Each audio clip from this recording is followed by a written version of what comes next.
안녕하십니까. 경남 소식입니다. 지난 2일부터 열린 경남도의회의 행정사무감사가 어제로 마무리됐습니다.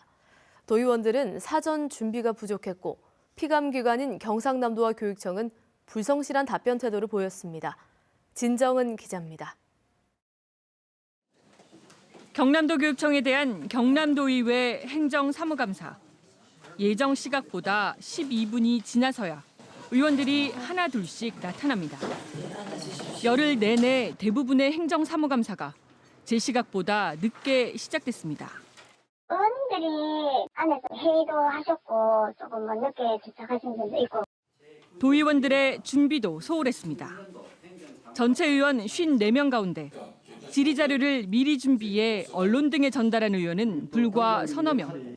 알맹이 없는 호통 질의만 난무했습니다. 피감기관의 비협조적인 태도도 문제였습니다. 일부 간부 공무원은 정당한 자료 제출 요구도 거부했습니다.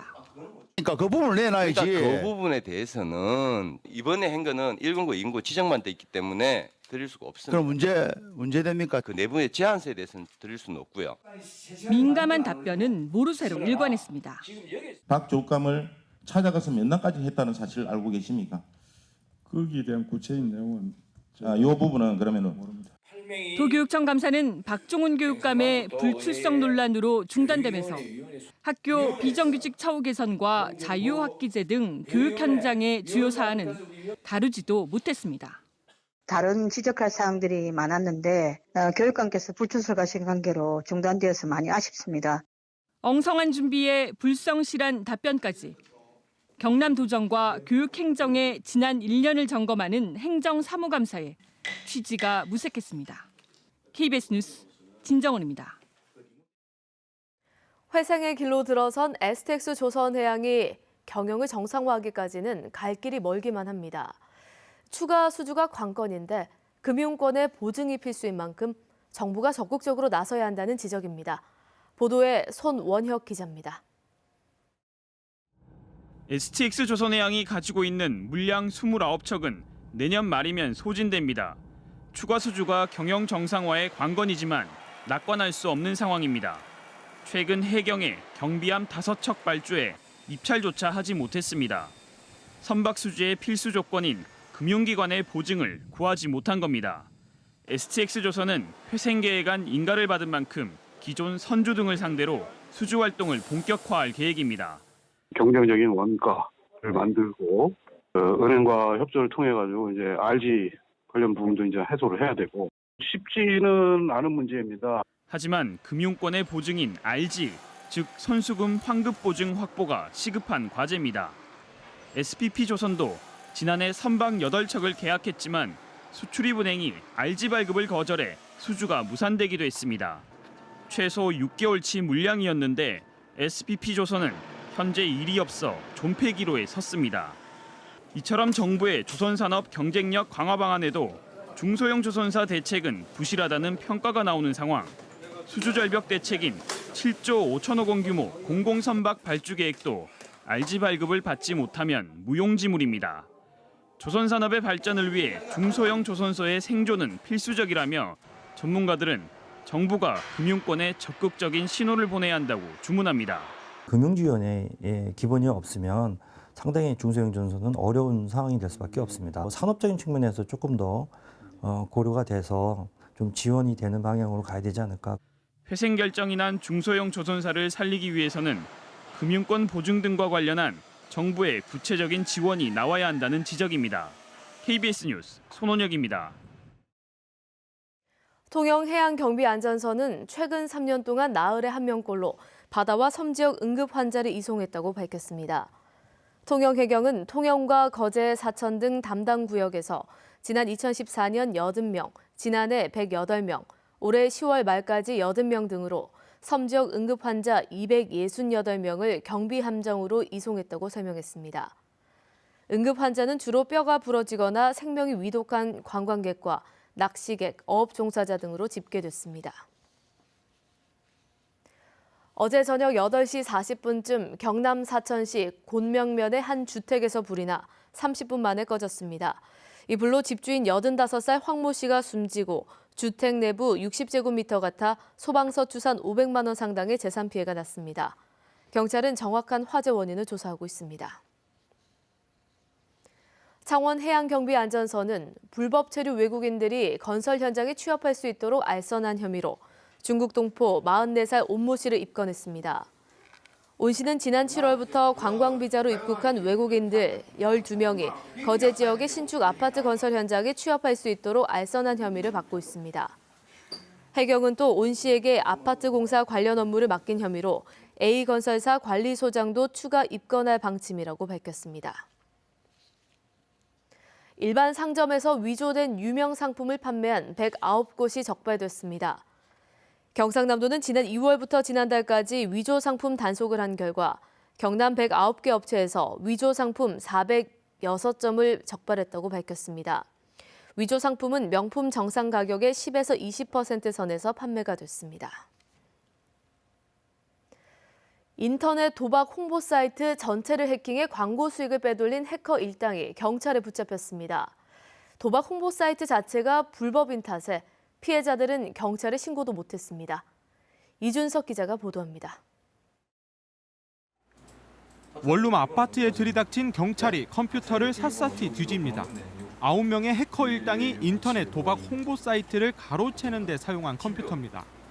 일당은 4군데 홍보 사이트에 원격 공격 코드를 심어 관리자 권한을 획득한 뒤 내부 데이터베이스를 모조리 빼냈습니다. 가로챈 홍보 사이트 4곳의 회원 수를 모두 합치면 9만여 명. 이들 사이트에 돈을 주고 홍보하는 업체 수는 750여 곳이나 됐습니다. 홍보비는 이제 일당의 독차지. 일당은 배너 광고 하나당 월 150에서 500만 원씩 받아 5개월 만에 6억 원을 벌어들였습니다. 여기 빠지다 보니까 이제 학교도 정상적으로 안 다니고 금융고시로 다 졸업을 했고 하다 보니까 이제 많은 정보를 얻고 그걸 팔아먹을 수 있는 그런 거를 이제 터득을 한 거죠. 해킹당한 사실을 한 피해 사이트 관리자들이 새로운 사이트를 만들어 이전하려고 했지만 일당은 이마저도 디도스 공격을 통해 가로막았습니다.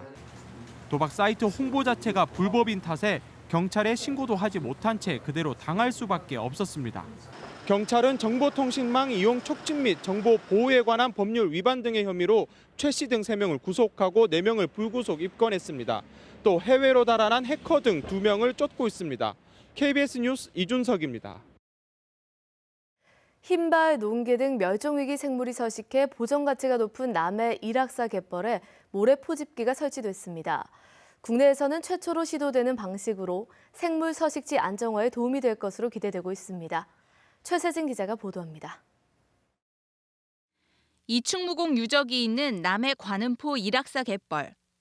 갯벌 80만 제곱미터에는 멸종위기 야생생물 2급인 흰발 농개와 대추 귀고둥, 갯개 등이 함께 서식해 생태적 가치가 높습니다. 몸집만한 하얀 집게발이 이색적인 흰발 농개는 모래갯벌에서 주로 서식하는 동물. 짝짓기철에는 그 큰 흰발을 이렇게 흔드는 장면이 그 하얀색 흰발이 갯벌을 뒤덮는 장면으로.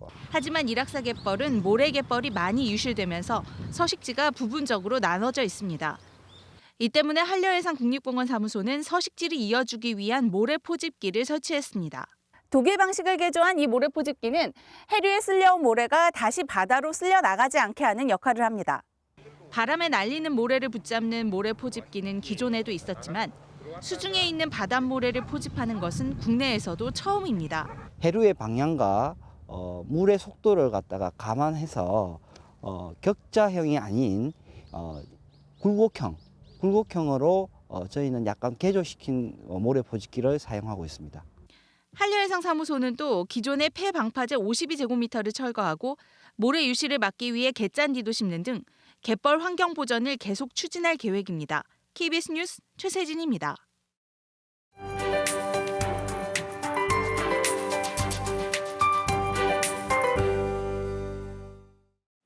수능을 하루 앞두고 아침 공기가 차가워졌습니다. 현재 진주를 비롯한 내륙 지역의 경우 영도 안팎으로 떨어졌고 일부 지역은 영하권까지 내려갔습니다. 미리 시험장 가보는 수험생분들은 옷차림을 따뜻하게 하셔야겠습니다.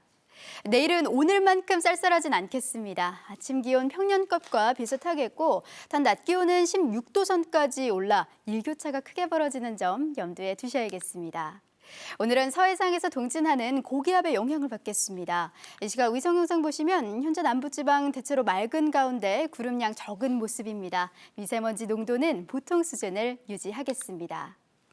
기온은 어제와 비교하면 10도가량 내려갔습니다. 창원 5도, 내륙은 0도로 출발해 낮 기온은 통영과 거제 18도, 밀양 17도, 창원은 16도로 예상됩니다. 서부 지역입니다. 하늘빛 청명한 모습이지만 공기는 차갑습니다. 거창의 경우 영하 3도까지 떨어졌고요. 낮 기온은 하동 18도, 진주와 남해 17도로 예년보다 조금 낮겠습니다. 한편 해상의 경우 내일까지 천문조에 의한 바닷물의 높이가 높은 기간입니다. 만조 시각인 오전 10시를 기해 침수 피해 입지 않도록 대비를 잘해 주셔야겠습니다. 수능이 지나고 나면 금요일 오후부터 비가 내리겠습니다. 토요일 오전까지 이어지겠고 기온에는 별다른 영향을 주지 않겠습니다. 기상정보였습니다. 창녕군은 오는 18일까지 농촌 지역의 폐비닐과 생활쓰레기 등을 소각하거나 투기하는 행위를 특별 단속합니다. 함안소방서는 칠서 산업단지에 있는 칠서 119 지역에 대해 고성능 화학자 1대와 소방관 6명을 조기 배치했습니다. 산청군은 원예시설 농작물에 대해 재해보험 가입을 유도하기 위해 각종 지원 사업을 추진합니다. 남해군은 오는 18일까지 올해 준공된 단독주택을 대상으로 올해의 아름다운 건축물을 홍보합니다. 민주노총 경남지역본부와 경남시국회의는 오늘 오후 6시 창원시 상남 분수광장에서 출발해 정우상가 앞에서 3차 경남시국대회를 열 예정이라고 밝혔습니다. 같은 시각 거제와 양산, 김해에서도 동시 시국대회가 열릴 예정입니다. 또 오는 19일에는 창원과 김해, 진주에서 4차 경남시국대회가 이어질 계획입니다. 경남 비상시국회의는 어제 경남도의회에서 기자회견을 열어 한일 당국이 강행한 한일 군사정보보호협정에 대한 가서명을 즉각 철회해야 한다고 주장했습니다. 경남 비상시국회의는 한일 군사정보보호협정이 체결되면 동북아의 군사적 긴장과 갈등이 우려되고 평화와 안보가 위협받을 수 있다며 박근혜 대통령이 이를 즉각 중단하고 대통령직에서도 물러나야 한다고 말했습니다. KBS 뉴스를 마칩니다. 고맙습니다.